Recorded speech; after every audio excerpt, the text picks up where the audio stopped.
Nobody anticipated it, not to this extent.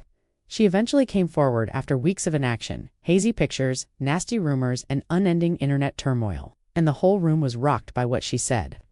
"I've reached my limit," declared Dara, the once soft-spoken celebrity who had been singled out by rumors and press reports. Next, about herself and Jung Il-woo, she didn't have a glamorous squad. No dazzling lights, no brilliantly designed background. The truth, a chair, and a microphone. Her hands shook a little and her voice faltered, but her eyes remained unwavering. She verified the gossip. She is indeed pregnant. Not months. Along only the most vulnerable phase, she muttered. "I'm tired, not just physically, but also emotionally and mentally. The hostility and the lies were too much." However, her subsequent statement transformed a confession into something far more profound. He remained just words, but they carried so much weight.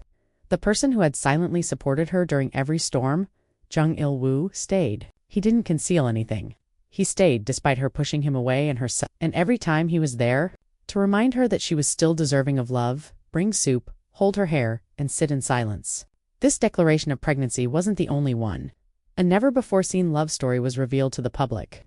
A love that began privately, developed subtly over time, and was finally exposed at the most vulnerable time.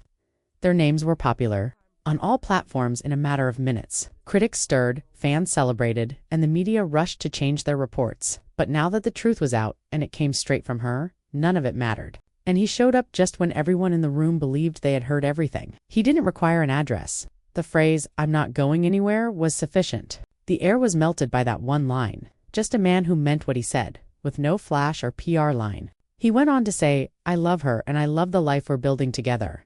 Dara wasn't finished though. A fresh base. She is starting a campaign to encourage women in entertainment who decide to become mothers. Women who are frequently marginalized, silenced, or penalized. "Because I didn't have any of that," she stated. That moment turned into a movement rather than just a personal one. She talked about the most sinister ideas, the terror, the guilt, the urge to vanish. However, she also mentioned strength, first his and then her own. "Love isn't about perfection," she said. "It all comes down to consistently selecting one another, staying together and showing up."